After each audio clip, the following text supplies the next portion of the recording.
Guys मैं फिर आ चुका हूँ एक इंटरेस्टिंग और यूनिक मांगा के साथ। इस मांगा के अंदर आपने जो सोचा ना वो बिल्कुल नहीं होगा। सर ऐसे मांगा है जो कि रिवेंज, चीटिंग या लव रोमांस के अकॉर्डिंग होते हैं, लेकिन ये मांगा काफ़ी अलग है क्योंकि तो इसके अंदर ये होता है कि एक बंदा होता है, मतलब एक लड़का होता है जो कि अपने इस वर्ल्ड के अंदर 28 साल का है, जो गेम्स और बाकी चीज़ों के अंदर इतना इवॉल्व है कि उसने कभी शादी नहीं की, वो कुंवारा है, उसने कभी अपना वी कार्ड लॉस नहीं किया है।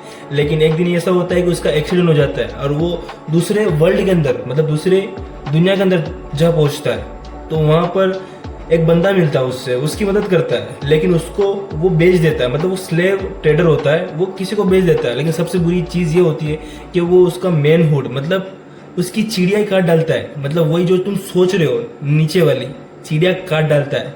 ठीक है, तो हम देखते हैं कि एक बंदा जो रीबर्थ का रिचुअल करा रहा होता है, तभी हम एक लड़की को देखते हैं जो एमसी की तरफ भाग कर आती है और कहती है कि तुम ये क्या कर रहे हो, तुम इस दुनिया को छोड़कर कहाँ जा रहे हो। वो आंखों में आंसू लेकर कहती है कि प्लीज ये मिस्टीरियस रिचुअल रोक दो। एम्पायर यून यिंग की रानी होती है, उसके पास बैठी रो रो कर पूछती है क्या ये सब चीजें तुम्हारे लिए इतनी जरूरी है, मेरे पास पैसा है, पावर है, तुम जो चाहो मैं तुम्हें दूंगी। तभी अपना एमसी कहता है कि मैम मैंने अपना मन बना लिया है, मुझे माफ करना कि मैं तुम्हारे सेवा मरते दम तक ना कर पाया।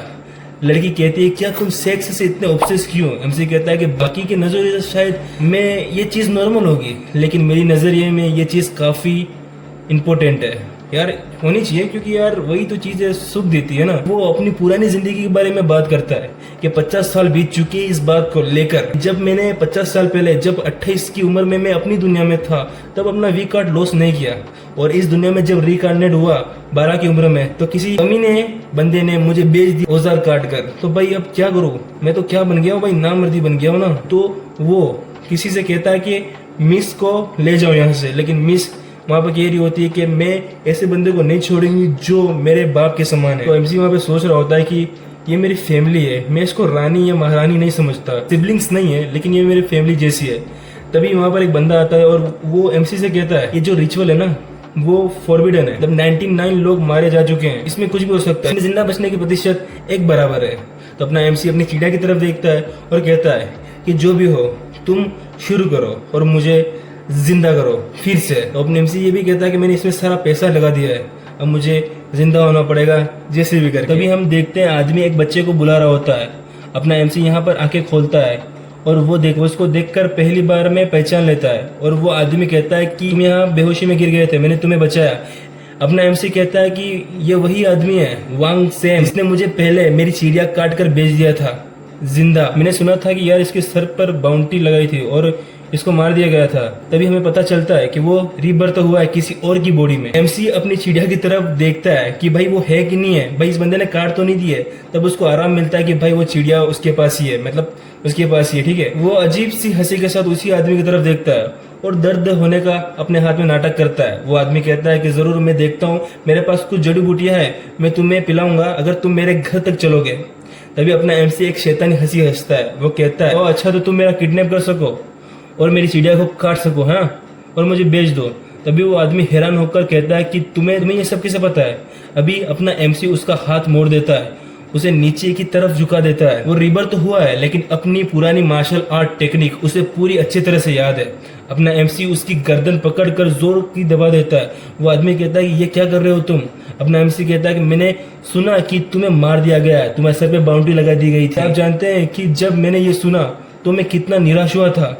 वो जोर जोर से चिल्ला रहा था, उसका गला दबाकर कमीने कमीने मर जा। बेचारे लड़कों का हथियार काट डालता है जिससे वो सुख ना ले पाए, हाँ साले मर जाए। एमसी भी वो उस आदमी को खत्म कर देता है और अपना बदला पूरा लेता है। उसके बाद हमारा सीन चेंज होता है। तभी हमें पता चलता है गुलाम व्यापारी वांग सैम से बदला लेने के कुछ महीने बाद अपना एमसी यहाँ पर बोल रहा होता है, चारों तरफ बर्फ होती है, और कहता है कि मुझे ठंड लग रही है, मुझे लग रहा है कि मैं मर जाऊंगा।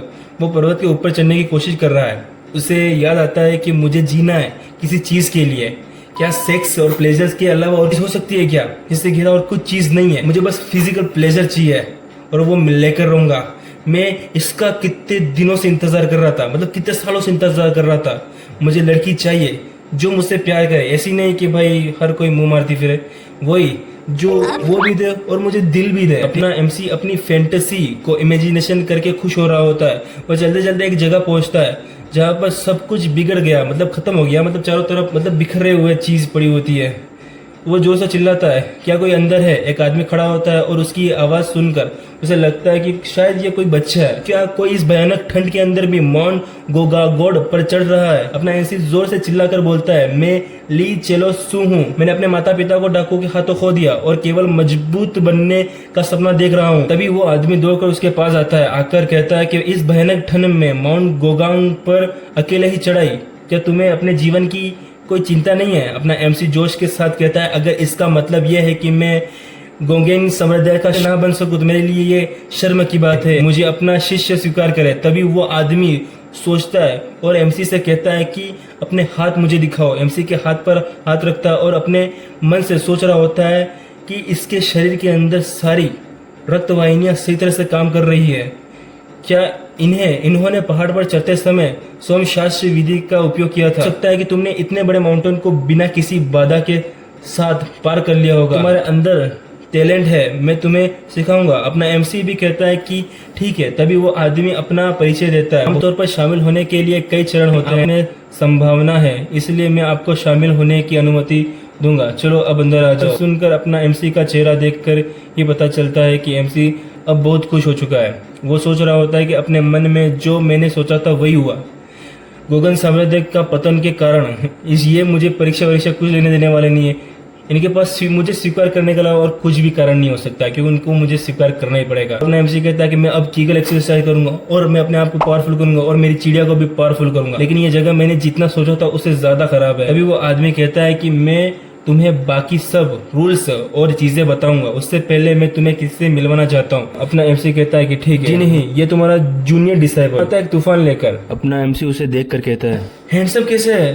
मैंने जब इसको फर्स्ट बार देखा था तो ये खाली मुरझाए फूल की तरह था, लगता है मेरा फ्यूचर तो गया अभी। तभी उसका सीनियर बोलता है, लगता है तुम शायद बीमार हो। अपना एमसी कहता है कि नहीं, मैं बीमार नहीं हूँ। तभी वो सीनियर कहता है कि ये तो सुनकर मुझे अच्छा लगा, हम दोनों भाई की तरह रहेंगे। अपना एमसी चिढ़ते हुए अपने मन में बोलता है, अरे यार ये तो अच्छा बंदा भी है। तभी उसका सीनियर उसका हाथ पकड़ लेता है और कहता है चलो हम चले। कहता है कि यार कहाँ पर? वो कहता है कि यहाँ पर बहुत सारे प्लेस हैं जो तुम्हें मुझे दिखाने। वो अपना एमसी को उठा कर ले जाती है। भाई एमसी लिटरली हवा में होता है, उसे लेके जा रही होती है। तभी अपना एमसी बोलता है कि अरे यार रुको, मुझे आदमी से लगाव नहीं है।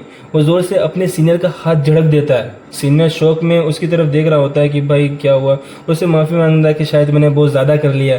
तभी अपना जो एमसी है ना वो भी माफी मांगता है कि और कहता है कि मेरी गलती है कि मैंने काफी ओवर रिएक्ट किया और गुस्सा किया। अपना मन में सोच रहा होता है कि नहीं नहीं, मुझे ऐसा नहीं करना चाहिए, मुझे इनसे अच्छे रिश्ते रखने चाहिए, वरना ये मुझे लात मार के निकाल देंगे।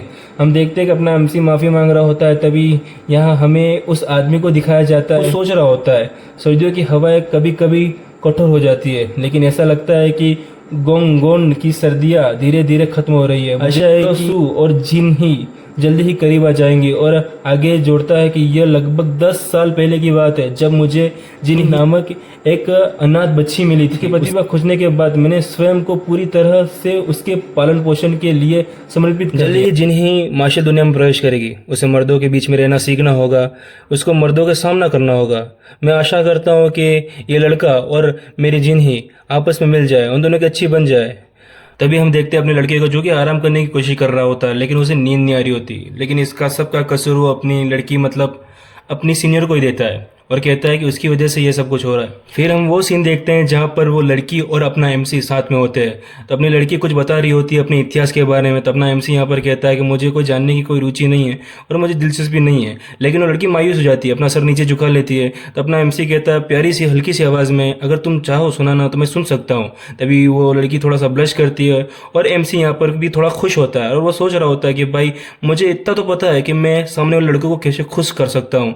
और फिर वो लड़की उसको मतलब भाई यूं करके गले फिर से लग जाती है। तो अपना एमसी यहाँ पे चिल्लाता है और वो लड़की फिर से माफी मांगती है, क्योंकि एमसी को पसंद नहीं है लड़के उसके करीब आए। और कहीं ना कहीं एमसी को ये गलत फहमी हो चुकी है कि वो लड़की मतलब वो लड़का जो है वो गे है, मतलब वो लड़कों में इंटरेस्ट ज्यादा रखता है। तो अपना एमसी यहाँ पर कहता है कि मैंने लड़का वाला प्यार भी देखा है, जब मैं अपने मतलब रीबर्थ से पहले था तब लड़कों वाला प्यार भी देखा है। लेकिन यार उससे माफी मांगता हुआ कहता है कि भाई जो भी हो तुम, लेकिन मैं अपनी तुम्हें नहीं देने वाला। वो अपनी चिड़िया को तरफ देखता है और अपनी चिड़िया को देखता है कि भाई अपना छोटा जवान अभी कुछ हलचल नहीं कर रहा है। तो अपनी चिड़िया को जाकर वो पकड़ लेता है और जोर का चिल्लाता है, देखा जाता है कि वही सीनियर कपड़े बदल रही होती है, सोच रही होती है उस नए डिसाइपल के साथ बुरा व्यवहार कर दूंगी। वो आज ही आया था, एक बार नहीं बल्कि 2 बार मैंने उसको परेशान कर दिया। मैं इतनी खुश थी कि एक नए फैमिली मेंबर को पाके मैं खुश हो गई थी, थोड़े से ज़्यादा ही। मैं उसकी सीनियर हूँ तो मुझे उसकी आंखों में मुझे उससे ऐसे लगा कि आंखों में एक आइडल की तरह दिखाना चाहिए अपने आप को। देखते अगली सुबह अपना एमसी कुछ बर्तनों के साथ कुछ कर रहा होता है, काफ़ी ऊंची जगह पर कुछ रख रहा होता है और वो सोच रहा होता है और कुछ एक्सरसाइज करने की कोशिश करता है। तभी अपनी प्रिंसेस वहाँ पर आ जाती है और कहती है कि क्या तुमने खाना बना लिया। तो अपना प्रिंसेस वहाँ पर घबरा जाता है क्योंकि वो हरकतें ऐसी कर रहा होता है, ठीक है। अभी कुछ अलग ही हरकत कर रहा है, तुम खुद देखो ये।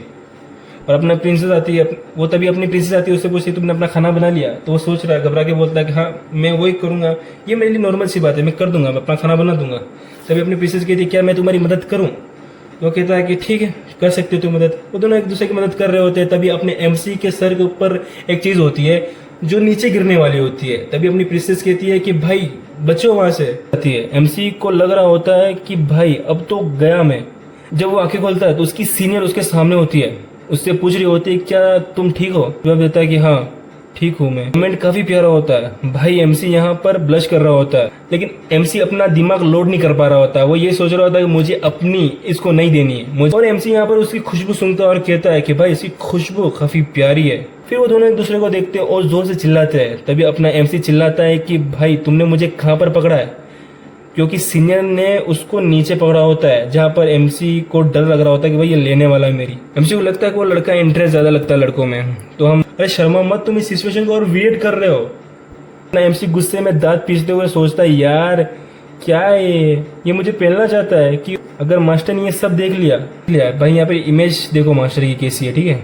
फिर आगे बोलता है कि डेफिनेटली वो मेरी गर्दन पकड़ के मुझे यहाँ से बाहर निकाल देंगे। अपना एमसी नीचे गिरा हुआ सामान उठाता है, लेकिन सीनियर कहता है कि तुम्हें ये चीजें नहीं करनी चाहिए। एमसी बोलता है कि भाई मैं यहाँ पर सबसे छोटा हूँ उम्र के अंदर, तो मुझे ये सब चीजें करनी होगी। तभी वो लड़की जो लड़का बन के रह रही है कहती है कि मैं इतना तो कर सकती हूँ कि तुम्हारी मदद कर सकूँ। थोड़ा अपना एमसी भी यहाँ पे थोड़ा सा ब्लश करता है और कहता है कि ठीक है। तो गाइस आज की वीडियो में बस इतना है। अगर वीडियो पसंद आए तो लाइक शेयर और सब्सक्राइब कर देना। मुझे पता है कि आपने बहुत सारी चीज़ें फेस करी है, बहुत सारी चीज़ें मतलब मेरे ही सॉफ्टवेयर में बहुत सारी चीज़ें ग्लिच हो गई थी। काफ़ी चीज़ें इधर की उधर हो गई, मतलब ऑडियो का इधर का हिस्सा उधर, इधर का हिस्सा उधर हो गया था। तो बहुत सारी प्रॉब्लम मैंने भी फेस करी है और मैं आशा करता हूँ कि आपको थोड़ी बहुत भी समझ आई, क्योंकि मैंने बेहतर से बेहतर करने की कोशिश की है। ये 15-16 मिनट की वीडियो आने वाली थी, लेकिन इसको मेरे को काट कर छोटा करना पड़ा। भाई क्या करूँ यार, ग्लिच पे ग्लिच होता ही रहता है। मैं बहुत जल्द एच मानवा लेके आने वाला हूँ, जो कि काफ़ी खतरनाक काफ़ी क्यूट होने वाली है, ठीक है। तो वो देखना मत भूलना और सब्सक्राइब करना मत भूलना, ठीक है। Bye bye. बिजली कर रही है, बारिश हो रही है।